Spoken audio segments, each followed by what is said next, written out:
Hola a todos, ¿qué tal? ¿Cómo están? Hoy vamos a hablar sobre los inhibidores de la enzima convertidora de angiotensina, más conocidos como IECAS. Fármacos que se usan esencialmente para el tratamiento de la hipertensión arterial. Vamos a comenzar hablando acerca del eje renina-angiotensina-aldosterona. Un estímulo que es principalmente una disminución de la presión arterial, ya sea por deshidratación, ya sea por hemorragia, va a provocar que las células yuxtaglomerulares que se encuentran en las paredes de la arteriola eferente y eferente del glomérulo liberen renina. La renina es una enzima proteolítica que se deriva de la prorenina, que es una molécula mayor. La prorenina, por la acción de diversas peptidasas como la plasmina, la calicreína, dejen poner el punterito. La plasmina, por acción de la prorenina, por la acción de la plasmina, de la calicreína, de la elastasa, de otras peptidasas como la catepsina G, como la enzima activadora de la prorenina derivada del endotelio, va a convertirse en renina. La renina va a ejercer su acción sobre el angiotensinógeno y lo va a convertir en la angiotensina 1, que es un decapéptido inactivo. Entonces, la enzima convertidora de angiotensina va a convertir esta angiotensina 1 en angiotensina 2, que es el principal efector del sistema renina-angiotensina-aldosterona. A grosso modo, la angiotensina va a provocar un aumento de la presión arterial porque va a aumentar la retención de sal. Que si queremos ser un poquito más científicos, en lugar de retención de sal, vamos a decir que va a aumentar la reabsorción de sodio.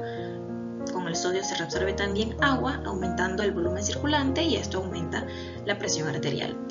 También la angiotensina tiene un efecto sobre la corteza suprarrenal, aumentando la liberación de aldosterona, y como sabemos, la aldosterona también reabsorbe sodio y agua. Más adelante vamos a hablar un poquito más detalladamente de esta fisiología. Como dije, el principal estímulo para la activación de este eje es un descenso de la presión arterial. Sabemos hasta el momento que existen dos tipos de enzima convertidora de angiotensina: la enzima convertidora de angiotensina 1 y la 2. La 1 es la que convierte la angiotensina 1 en 2, la de siempre, la que tiene mayor relevancia fisiológicamente. Y la enzima convertidora de angiotensina 2 convierte la angiotensina 2 en angiotensina 1,7, que hasta el momento sabemos que tiene acción vasodilatadora, al contrario que la angiotensina 1, que tiene acción vasoconstrictora. También la enzima convertidora de angiotensina 2 va a convertir tanto la angiotensina 1 como la angiotensina 2 en angiotensina 1,9. De esta de aquí no sabemos mucho, su acción fisiológica no se conoce. Lo que sabemos hasta ahora es que la angiotensina 1,7 tiene efectos opuestos a la angiotensina 1. Entonces, ¿en qué partes del cuerpo se encuentran los receptores de la angiotensina 2? Vamos a tener dos tipos de receptores de la angiotensina 2, los AT1 y los AT2. Las acciones de la angiotensina 2 están mediadas principalmente por los receptores AT1. Estos se encuentran en las paredes de los vasos sanguíneos, a nivel del riñón, a nivel del corazón, a nivel del sistema nervioso tanto central como periférico, a nivel del útero, los ovarios, los adipocitos, el vaso y el pulmón. Los receptores AT2 se encuentran principalmente en tejidos embrionarios o tejidos en crecimiento. En un organismo adulto vamos a encontrar estos receptores en los vasos sanguíneos también, en las glándulas suprarrenales, a nivel del sistema nervioso central, en el miometrio y también en los folículos ováricos atrésicos. Vamos a indagar un poquito más acerca de estos receptores. Los receptores de la angiotensina 2, principalmente los AT1, vamos a centrarnos en los AT1 porque mediante ellos la angiotensina 2 ejerce sus principales acciones, ¿no? Los receptores AT1 son receptores con 7 dominios transmembrana. Esto es un esquema general de estos tipos de receptores, no es específicamente de ellos, ¿no? Supongamos que este es el AT1. Vamos a tratar de entender qué pasa en una célula cuando la angiotensina 2, que vamos a suponer que es esta de aquí, ¿verdad? Vamos a ver qué pasa cuando la angiotensina 2 llega a una célula. Vamos a ver, esta es la angiotensina 2. Bueno, más o menos, miren que yo no sé dibujar mucho. La angiotensina 2 llega a la célula, a la membrana. Llega aquí, saluda a su receptor. El receptor tiene 7 dominios transmembrana, como ya mencioné. El grupo carboxiterminal se encuentra en el citoplasma, es citoplasmático, y el amino terminal glucosilado es extracelular. El dominio 2 y 3 de este receptor se encuentra afuera. Viene la angiotensina 2, se topa con el dominio 2 y 3, activa su receptor que hasta el momento se encontraba inactivo. Aquí hay un mecanismo de transducción de señales. Entonces, acá adentro está el grupo carboxiterminal, ¿verdad? Que conjuntamente con el dominio 5 y 6 del receptor va a activar a la proteína G acoplándose a ella, ¿verdad? Esto es una proteína G. De aquí, la proteína G va a ir y va a activar a la fosfolipasa C, que es esta que tenemos acá. La fosfolipasa C, a su vez, va a hidrolizar al fosfatidilinositol 4,5-bifosfato, que es este amiguito que tenemos aquí. Cuando la fosfolipasa C hidroliza este amiguito que tenemos aquí, lo convierte, lo degrada en dos sustancias diferentes, que son el diacilglicerol, que es este de acá, y el inositol trifosfato, que es este de acá. El inositol trifosfato va a ir al retículo endoplasmático, que es este que tenemos acá, y va a decirle, el retículo, ¿sabes qué? Vino acá la fosfolipasa y me dijo que tenemos que liberar calcio. Y él se une aquí al receptor del retículo endoplasmático y va a inducir la liberación de calcio que se encuentra dentro del retículo, ¿verdad? Con el consecuente aumento del calcio intracelular. El diacilglicerol va a activar a diversos factores de transcripción dentro de la célula. Esa activación de esos factores de transcripción va a provocar el cierre de los canales de potasio. Si se cierran los canales de potasio, no sale potasio, se despolariza la célula. Y esta despolarización celular, aquí no hay ninguna imagen que me especifique eso, esta despolarización celular va a provocar que se activen los canales de calcio tipo L dependientes de voltaje en la membrana. Entonces va a aumentar la entrada de calcio a la célula, con lo que aumenta aún más la concentración de calcio intracelular. Este aumento de la concentración de calcio intracelular va a tener diversos efectos en dependencia del tejido que estemos hablando. Por ejemplo, a nivel de los vasos sanguíneos va a producir contractura de la musculatura lisa provocando vasoconstricción. A nivel de la glándula suprarrenal va a provocar la liberación de aldosterona. A nivel del músculo cardíaco va a provocar un aumento de la contracción cardíaca y así, en dependencia del tejido del que estemos hablando. Generalmente, ¿qué hace la angiotensina? A nivel del sistema nervioso central y periférico va a aumentar el tono simpático. A nivel de la pared vascular va a aumentar la contracción del músculo lisovascular. Al nivel del corazón va a aumentar el inotropismo y el cronotropismo. En otras palabras, va a aumentar la frecuencia cardíaca y va a aumentar la fuerza de contracción. Y en el riñón va a aumentar la constricción de la arteriola eferente y a nivel de la corteza suprarrenal va a aumentar la síntesis y liberación de aldosterona. Ahora vamos a desglosar un poquito para comprender un poco mejor todos estos mecanismos. A nivel del sistema nervioso central y periférico, ¿qué va a hacer la angiotensina? Va a aumentar el tono simpático. Ya sabemos que si aumentamos el tono simpático va a aumentar la constricción de los vasos sanguíneos, va a aumentar la resistencia periférica y va a haber un aumento de la presión arterial. ¿Cómo hace esto la angiotensina? A nivel presináptico, ella va a aumentar la liberación de noradrenalina.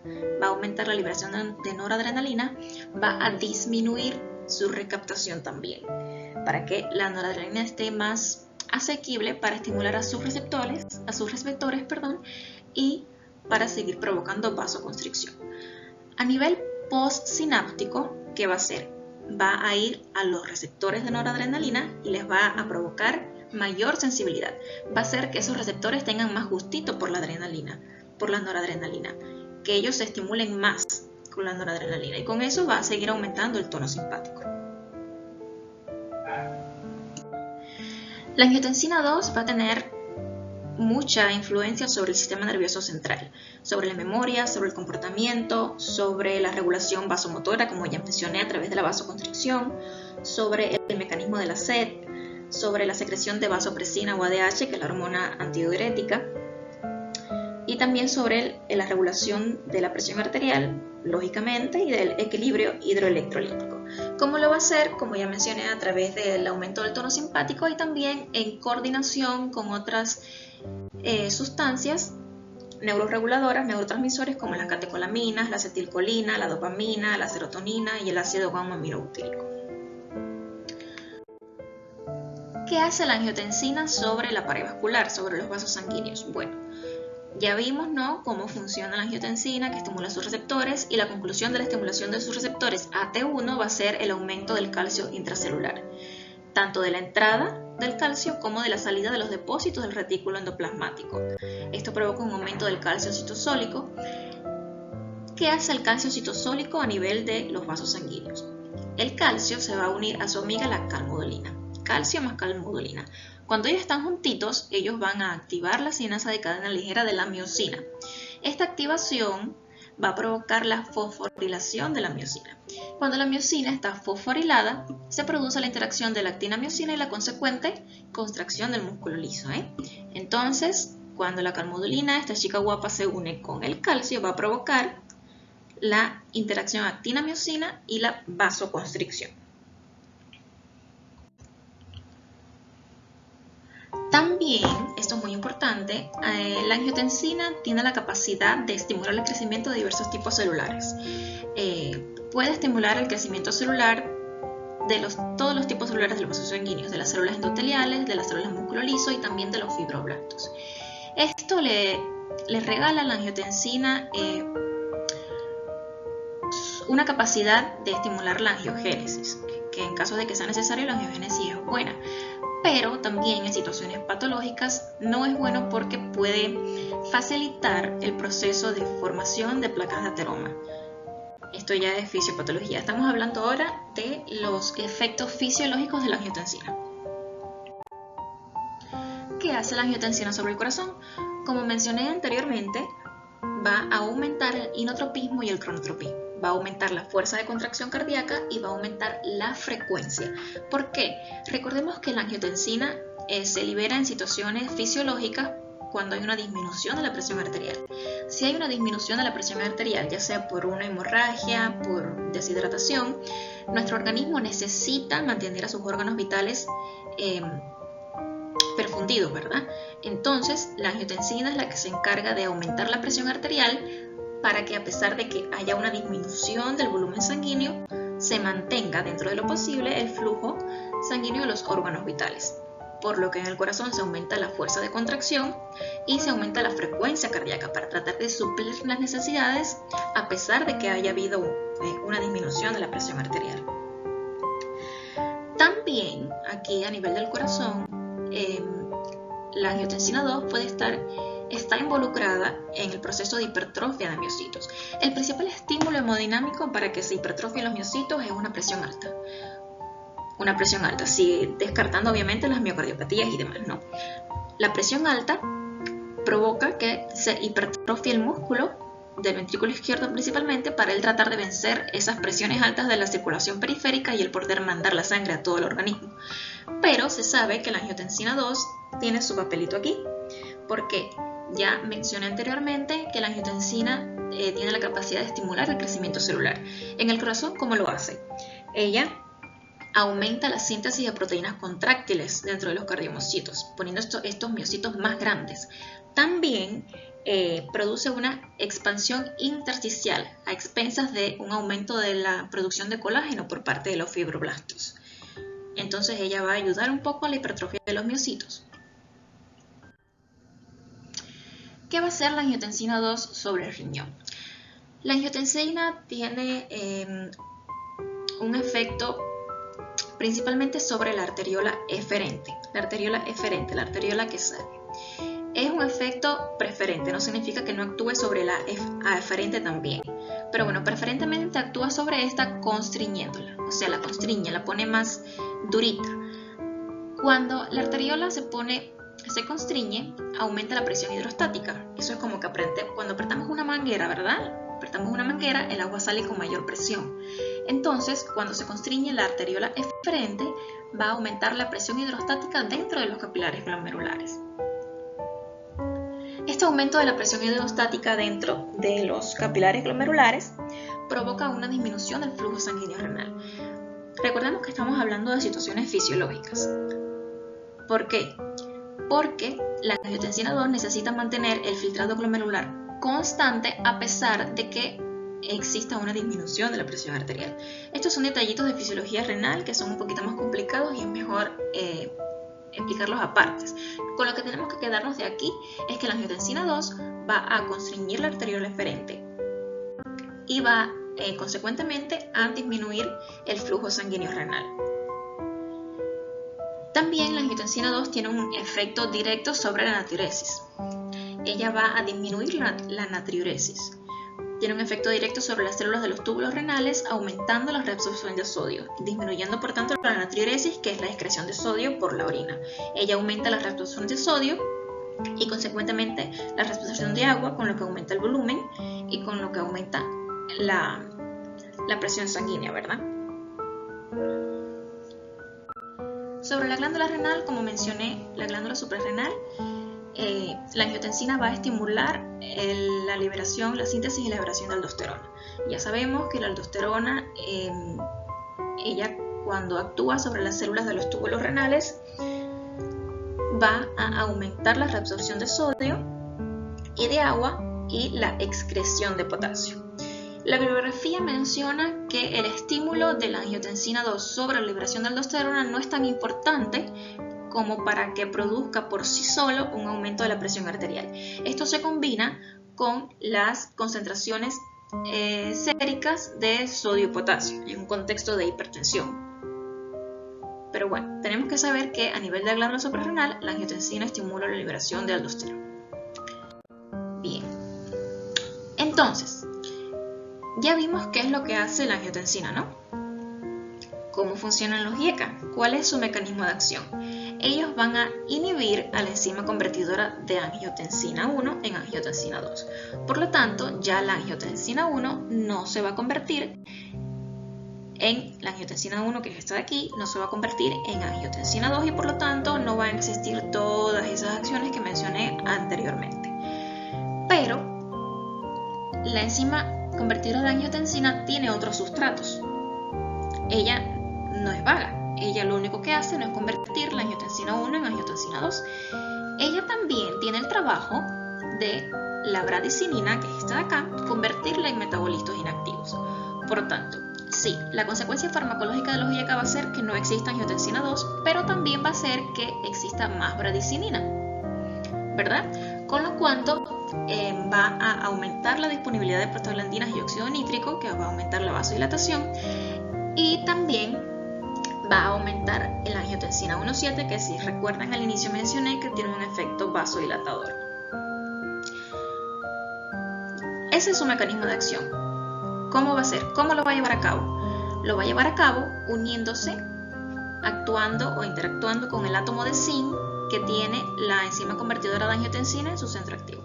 Como sabemos, una enzima, todas las enzimas tienen un centro activo, que es este triangulito de aquí, que es el centro donde se une el sustrato de esa enzima, que es el centro donde se debería unir la angiotensina 1 para luego salir convertida en angiotensina 2, como todo proceso enzimático.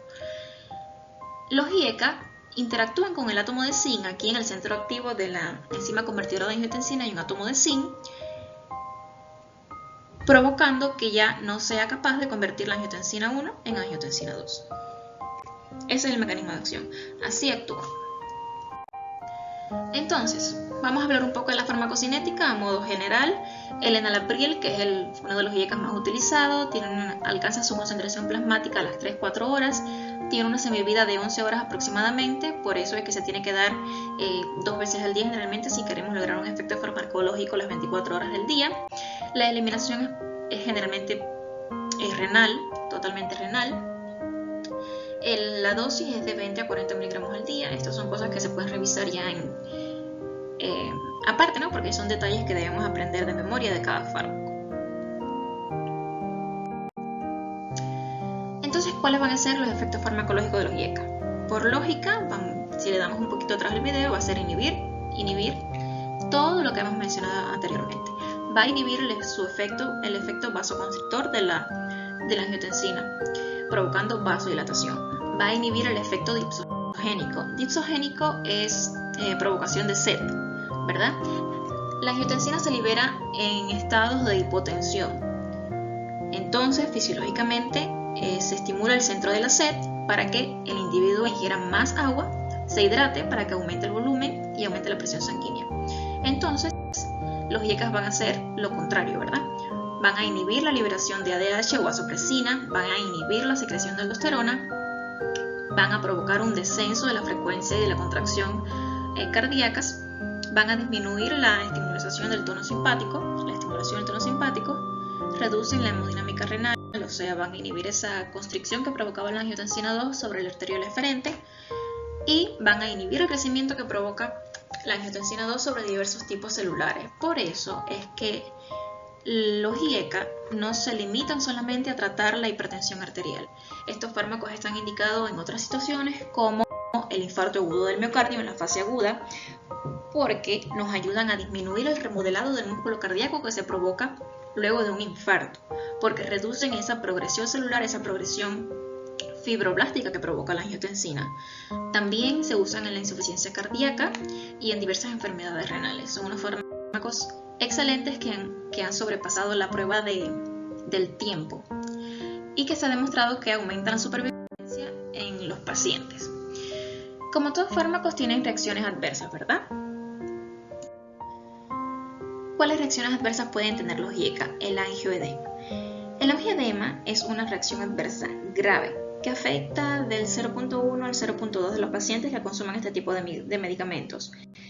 Los síntomas pueden aparecer durante el primer mes del tratamiento, aunque puedan aparecer después.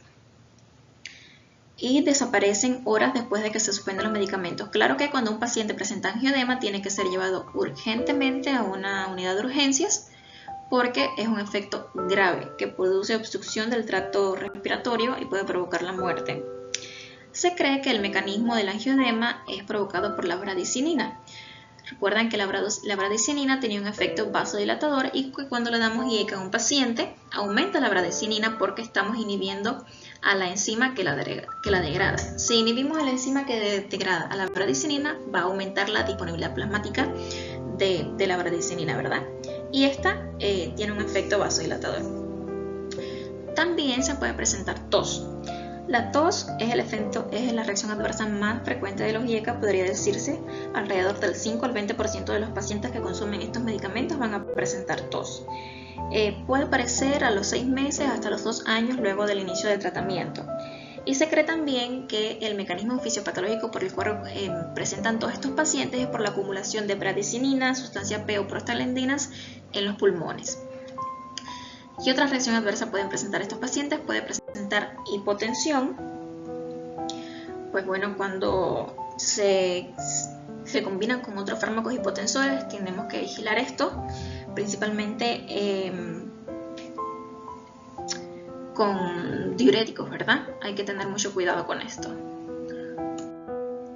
Otra reacción adversa puede ser la hiperpotasemia, el aumento del valor del potasio sérico. ¿Por qué puede suceder esto? Recordemos que la angiotensina 2 estimulaba la liberación de aldosterona. La aldosterona tiene la función de reabsorber sodio y excretar potasio, pero estamos inhibiendo esta enzima, ¿verdad? Entonces ya no va a haber mucha aldosterona en el organismo de este paciente. Entonces, ¿qué va a suceder? Ya no se está excretando tanto potasio, el potasio se está guardando, se está reabsorbiendo porque la enzima que se encarga de excretarlo no está. Si se combina con diuréticos ahorradores de potasio, puede existir hiperpotasemia en estos pacientes. También tenemos que vigilar esto. Puede causar también una insuficiencia renal aguda, principalmente en pacientes que padezcan una estenosis bilateral de la arteria renal. Y también puede provocar neutropenia, que también es un efecto adverso grave, pero es muy poco frecuente. Aparece en menos del 0.02% de los pacientes. La incidencia de la neutropenia aumenta en pacientes con enfermedades vasculares del colágeno o en pacientes con insuficiencia renal. Y también en aquellos que se le administra conjuntamente alopurinol. Bien, entonces, ¿cuáles son las interacciones farmacológicas de los IECA? ¿Con cuáles fármacos no podemos combinarlo? Bueno, no estrictamente que no podemos combinarlo. Interacciones farmacológicas, vamos a dejarlo así. Interacciones. Van a interactuar con los AINE o antiinflamatorios no esteroideos porque los AINES inhiben la producción de prostaglandinas y como hemos mencionado anteriormente, la prostaglandina participa en el mecanismo de acción de los IECA, ¿verdad? Los antiácidos pueden reducir la absorción de los IECA, por lo que si tenemos que administrarlos conjuntamente porque nuestro paciente lo necesite, vamos a espaciar su administración, ¿verdad? Vamos a darle su antiácido y a las 2 horas, 3 horas le vamos a dar su IECA.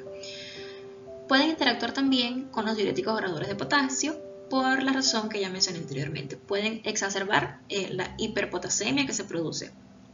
También interactúan con la digoxina y el litio y con el alopurinol. Entonces, ¿cuándo vamos a mandar los IECA? En la hipertensión, obviamente, porque tienen la capacidad de disminuir la presión arterial tanto media como sistólica y diastólica, mejoran el remodelado vascular y cardíaco, porque inhiben la angiotensina y ya no se va a estar produciendo el crecimiento de tantas células. Mejoran también la disfunción endotelial porque aumenta la disponibilidad de óxido nítrico, que es un factor protector endotelial. Se indican también en la insuficiencia cardíaca, donde está demostrado que reduce la mortalidad, ¿verdad? Reduce la mortalidad, ¿por qué? Porque retrasa la progresión de la insuficiencia cardíaca, reduce la incidencia de muerte súbita y de hospitalizaciones y mejora la calidad de vida de estos pacientes. Esto está demostrado, está en todas las guías de práctica clínica, en todas las investigaciones. También se usan en la fase aguda del infarto agudo del miocardio. Se ha demostrado que reducen la mortalidad general por este evento, ¿verdad? Se recomienda que se inicie el tratamiento lo más pronto posible cuando se diagnostica un infarto agudo del miocardio, siempre que no existan contraindicaciones como una hipotensión grave, porque obviamente si está hipotenso nuestro paciente no le vamos a dar un hipotensor. También se usan en nefropatías como la nefropatía diabética, donde se ha demostrado que previenen la progresión del daño renal y reducen las secuelas clínicas que pueden quedar luego de una nefropatía. En conclusión, son fármacos excelentes que, como ya mencioné, han superado la prueba del tiempo, aumentan la supervivencia en los pacientes. Pero bueno, como todo fármaco, tenemos que estudiar a nuestro paciente, tenemos que ver qué es lo que nuestro paciente necesita y qué es lo mejor para él. Bien.